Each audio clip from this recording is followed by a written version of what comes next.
Selamat malam, salam sejahtera. Terima kasih karena bersama dengan saya di Nazilin Unity Channel. Ada orang kata Kabinet Anwar Ibrahim batal. Hai, ada pula yang cakap begitu. Saya tak percaya. Karena Kabinet Anwar Ibrahim sudah kelihatan sempurna dan perfect. Tapi ada orang kata perlu dibatalkan, perlu di-cancel, dan perlu di-reset semula. Kenapa sampai begitu? Ini karena ada orang kata tiada pemimpin berbangsa India, tiada pemimpin India dalam Kabinet Anwar Ibrahim. Bukan tiada, tapi kurang. Dan tiada beberapa pemimpin masyarakat India daripada pelbagai parti dilihat tidak senang dengan rombakan kabinet yang diumumkan Perdana Menteri Anwar Ibrahim pada Selasa lalu. Ini komen, ini tulisan daripada sabudin.com. Tak patut tiada pemimpin India dalam kabinet. Susah sangatkah untuk Anwar wujudkan satu lagi kementerian baru? Soal Sabudin. Ini berikutan selepas rombakan tersebut, tiada pemimpin India diletakkan sebagai menteri. Sebelum rombakan, satu-satunya pemimpin India yang berada dalam kabinet ialah V. Sivakumar daripada DAP dengan memegang portfolio sebagai Menteri Sumber Manusia. Tetapi dalam rombakan yang dilakukan Anwar, V. Sivakumar telah digugurkan dan Menteri Sumber Manusia yang baru ialah Steven Sim, ahli Parlimen DAP Bukit Martajam. Bersekali dengan pengguguran V. Sivakumar yang disusuli, Steven Sim dinaikkan pangkat daripada Timbalan Menteri Keuangan menjadi Menteri Sumber Manusia. Seorang lagi pemimpin DAP turut dilantik sebagai menteri, yaitu Gobind Singh Dio yang diberikan amanah daripada sebagai menteri digital. Masalahnya di sini, meskipun DAP diberi tambahan satu lagi kerusi menteri selepas V. Sivakumar digugurkan, tetapi Gobind Singh Dio yang dilantik bukan seorang India. Beliau sebaliknya adalah berketurunan Bengali, yaitu anak kepada mendiang Karpal Singh. Bermakna V. Sivakumar yang digugurkan dan kedudukannya sebelum ini dikira mewakili kaum India tidak diganti dengan sesiapa daripada pemimpin India. Memandangkan amalan politik berdasarkan kaum dan bangsa menjadi pegangan di negara kita, kekecewaan masyarakat India berhubung ketiadaan wakil mereka sebagai menteri itu tentu saja mudah untuk difahami.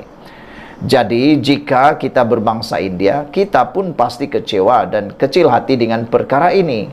Lebih-lebih lagi kaum India agak ramai juga jumlahnya yang menyokong Pakatan Harapan sejak dulu lagi, baik melalui DAP maupun PKR. Bahkan MIC, sebuah komponen Barisan Nasional juga sudah berada dalam blok kerajaan sekarang ini. Dalam keadaan ini, maka amatlah tidak wajar wakil kaum India disisihkan dalam kabinet yang sekaligus seolah-olah menggambarkan tidak inklusif kerajaan Madani yang ada ini. Dalam hal ini, sebelum kekecewaan masyarakat India berlarutan, ada baiknya jika Anwar segera menambah satu lagi kementerian dalam kerajaan. Jika Kementerian Komunikasi dan Digital serta Kementerian Sumber Asli, Alam Sekitar dan Perubahan Iklim boleh dipecahkan, maka tiada masalah sebenarnya Kementerian Sumber Manusia turut dipecahkan menjadi dua. Satu sebagai Kementerian Sumber Manusia, satu lagi untuk mengurus pekerja asing dan ia boleh dinamakan Kementerian Tenaga Kerja Asing. Berdasarkan jumlah pekerja asing yang sah dan tidak sah, dianggarkan lebih 5 juta di negara ini, amat perlu sebenarnya sebuah kementerian khusus diwujudkan untuk menanganinya. Dan kementerian tersebut bolehlah diserahkan kepada mana-mana pemimpin masyarakat India sebagai menterinya. Atau boleh juga diwujudkan apa-apa kementerian lain yang bersesuaian dengan keperluan semasa negara. Demi kestabilan politik, keadilan dan sama-sama merasa kepada semua kaum, susah sangatkah untuk Datuk Seri Anwar Ibrahim menambah satu lagi kementerian, kata sabudin.com. Lagi pula, selepas rombakan dilakukan Selasa lalu, jumlah menteri telah meningkat daripada 28 menjadi 31. Takkan tak boleh tambah seorang lagi, kata Sabudin. Apa pendapat anda semua? Saudara-saudara sekalian, Sila tinggalkan komen Anda, tekan butang subscribe untuk isu kali ini. Tak patut tiada pemimpin India dalam kabinet. Susah sangatkah untuk Anwar wujudkan satu lagi kementerian baru, kata Sabudin. Sekian dulu Malaysia kita punya. Kita jaga sama-sama, cintai Malaysiaku. Bye-bye. Selamat datang, salam sejahtera. Terima kasih karena bersama dengan saya di Nazilin Unity Channel. Yang ini memang lucu, Anda pasti share kepada rakan-rakan Anda. Ini berkaitan dengan undang-undang kesalahan lelaki pikat istri orang tak berperlembagaan. Adalah pula isunya kali ini. Anda share kepada rakan-rakan Anda karena ini lucu. Kesalahan lelaki pikat istri orang. Aduh, adakah lelaki pikat istri orang? Tak ada lagi kah perempuan lain yang boleh dipikat sehingga istri orang juga yang nak dipikat? Ini yang membingungkan kita. Disangkakan istri perempuan saja yang boleh memikat suami orang. Tapi yang ini undang-undang kesalahan lelaki pikat istri orang pula yang menjadi isu. Orang tak berperlembagaan, kata laporan di mykmu.net ni. Apa cerita ni sehingga ada lelaki nak pikat istri orang? Tak pula pernah saya dengar lelaki pikat istri orang. Tapi kalau wanita pikat suami orang, banyak kali kita dengar. Mahkamah Persekutuan hari ini memutuskan undang-undang berkenan kesalahan bagi orang lelaki memikat wanita yang sudah berkahwin sebagai tidak berperlembagaan. Panel 5 hakim yang diketuai Ketua Hakim Negara Tengku Maimun Tuan Mat memutuskan Seksyen 498 Kanun Keseksaan melanggar peruntukan perlembagaan yang menjamin kesamaan di sisi undang-undang. Kata beliau, kami memutuskan Seksyen 498 adalah tidak berperlembagaan atas sebab ia secara menyalahi undang-undang, mendiskriminasi hanya atas dasar jantina yang melanggar perkara 8 dalam kurungan 2. Katanya dipetik melemel. Saudara-saudara sekalian, undang-undang kesalahan lelaki pikat istri orang tak berperlembagaan menurut Mahkamah Persekutuan. Apabila perkara ini ataupun berita ini menjadi tular, kita memang tersentak, kita memang tertarik. Sebab kalau kita biasa dengar, yang biasa kita dengar wanita memikat suami orang. Dan bolehlah lelaki itu berkahwin 1 atau berkahwin 2 atau berkahwin 3 atau berkahwin 4 mengikut agama masing-masing, mengikut keperluan dan kelayakan atau kesediaan lelaki tersebut. Menurut agama-agama tertentu, boleh, tiada masalah.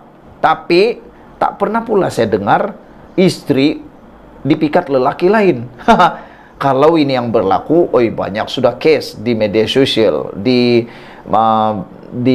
laporan-laporan media, yang mana lelaki terlalu marah sehingga bergaduh dengan lelaki lain kerana istrinya dipikat lelaki lain.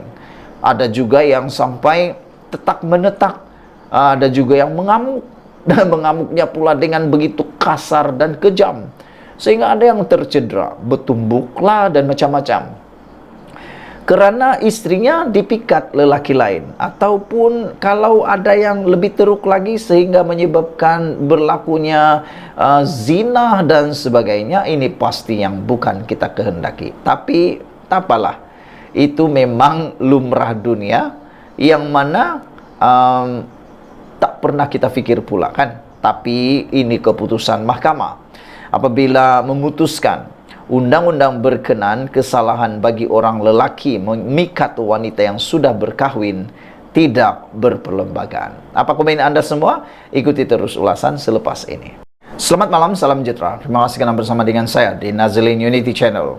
Pendedahan kali ini pengakuan Dr. Agus yang paling kita tunggu. Baru-baru ini dia didakwa kononnya telah pun membuat gangguan seksual di atas bot dalam hotel di Bintulu. Tapi akhirnya tampillah Dr. Agus selepas disiasat di Bukit Aman pagi tadi. Ini jawapan Dr. Agus. Dr. Agus kata dia tidak membuat sebarang gangguan seksual. Menafikan. Dr. Agus menafikan ganggu Wahab secara seksual di atas bot dalam bilik hotel di Bintulu. Bekas Ketua Pengarah Jabatan Komunikasi Komuniti Jekom, Muhammad Agus Yusuf, menafikan tuduhan beliau membuat gangguan seksual terhadap kaki tangan agensi itu, yaitu Abdul Wahab Abdul Qadir Jilani di Bintulu. Sumber berkata, dalam proses mengambil keterangan di IP di Kajang hari ini, Agus memberikan kerjasama dengan menjawab 70 soalan diajukan kepadanya. Daripada soalan yang diajukan, ada 2 kejadian. Satu atas bot, satu lagi dalam bilik hotel. Semua kejadian di Bintulu. Beliau beri kerjasama jawab semua soalan, katanya kepada FMT. Agus hadir di IP di Kajang ditemani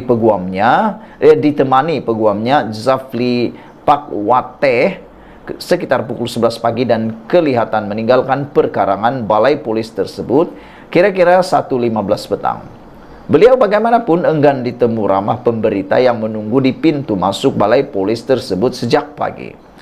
Ketua Polis Negara Razarudin Husin sebelum ini berkata, siasatan dijalankan di bawah Section 354 Kanun Keseksaan kerana mencabul dan Section 377D atas kesalahan melanggar kesopanan.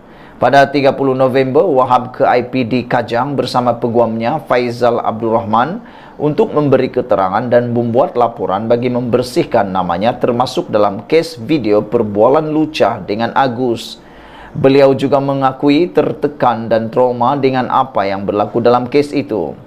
Agus dan Wahab dalam sidang media khas 17 November lalu mendakwa video perbualan mereka yang tular di media sosial sudah disunting dengan Wahab mendakwa diarahkan individu berkenan yang bernama Mr. H untuk merakam video perbualannya bersama Agus.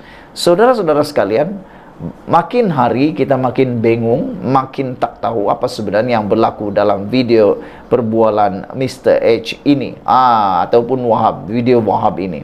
Siapa sebenarnya yang bohong dan siapa sebenarnya yang bercakap benar? Kita akan tahu nanti dalam perbicaraan di mahkamah kalau ada.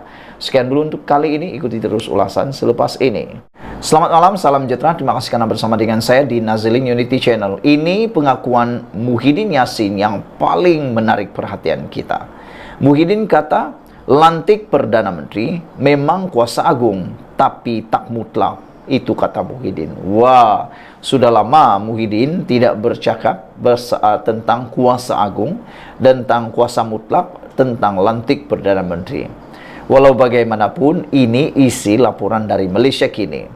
Perlembagaan persekutuan memang tidak mensyaratkan hanya orang Melayu Islam boleh menjadi Perdana Menteri, kata Presiden Bersatu Muhyiddin Yassin. Bayangkan ini pengakuan Muhyiddin yang mengejutkan kita semua.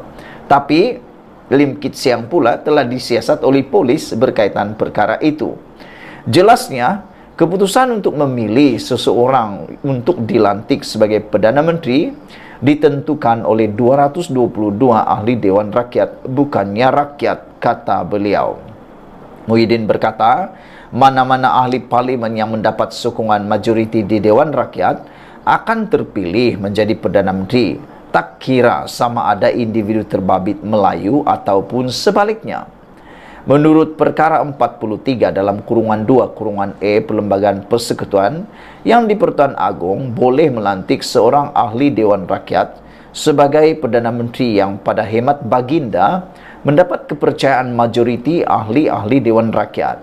Perlembagaan tidak menyatakan ahli Dewan Rakyat itu mesti seorang Melayu, kata Muhyiddin. Nah, ini pengakuan Muhyiddin yang paling kita tunggu dan paling bagus setakat ini.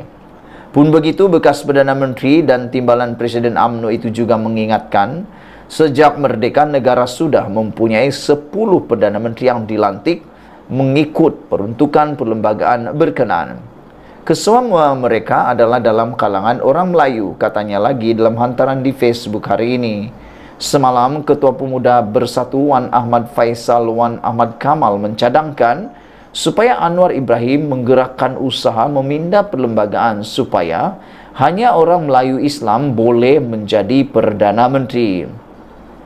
Mungkin dengan cara ini sedikit sebanyak dapat memulihkan sokongan orang Melayu di negara ini kepada kerajaan campuran pimpinan beliau berbanding memperagakan capal, songkok, cium kerlis atau bertiwikarma bahasa katanya.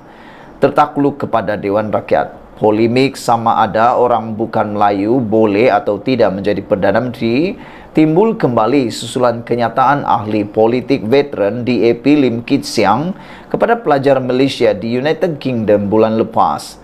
Mengambil contoh bagaimana pemimpin kulit hitam Barack Obama menjadi Presiden Amerika Syarikat selepas 230 tahun penubuhan negara itu, Lim berharap suatu hari nanti akan berlaku di Malaysia. Pandangan itu bagaimanapun membuatkan dia dikritik hebat oleh pelbagai pihak termasuk pemimpin parti dalam kerajaan. Bagaimanapun, anggota Parlimen Pasir Gudang Hassan Abdul Karim yang juga seorang peguam tampil mempertahankan Lim dengan berkata, perlembagaan memang tidak melanggarnya atau melarangnya. Nick Abdul Aziz pula pernah menyatakan isu latar bangsa seorang tidak perlu dipertikaikan untuk menjadi Perdana Menteri asalkan individu terbabit beragama Islam. Nick Abdul Aziz yang ketika itu menjadi Mursidul Am Parti berkenan berkata, bangsa seseorang tidak wajar dipertikaikan. Nak bukan Melayu jadi Perdana Menteri tidak apa, asalkan beragama Islam, sebab mana boleh pimpin Islam kalau tidak Islam, kata beliau. Contohnya, negeri demokrasi. Adakah jawatan diberi kepada komunis? Negeri komunis pula, adakah dia akan beri kepada orang demokrasi? Tak ada. Negeri komunis maka pemimpin komunis yang pegang. Negeri demokrasi maka demokrasi yang pegang. Negeri Islam maka orang Islamlah pegang. Jadi bangsa apapun tak peduli, katanya pada Mei 2012. Mengulas lanjut, Muhyiddin berkata, walaupun yang di Pertuan Agong mempunyai kuasa budi bicara untuk melantik seseorang menjadi Perdana Menteri, ia tidak bersifat mutlak. Menurut Perlembagaan Persekutuan, sekiranya majoriti ahli Dewan Rakyat termasuk Melayu dan bukan Melayu menyatakan kepercayaan kepada seorang ahli bukan Melayu untuk dilantik sebagai Perdana Menteri, maka jadilah dia Perdana Menteri.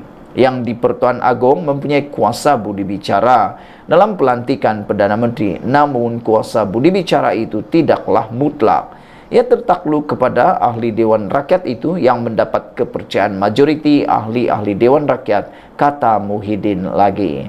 Sekian dulu untuk kali ini. Jangan lupa tinggalkan komen Anda, tekan butang subscribe. Jumpa lagi. Bye-bye.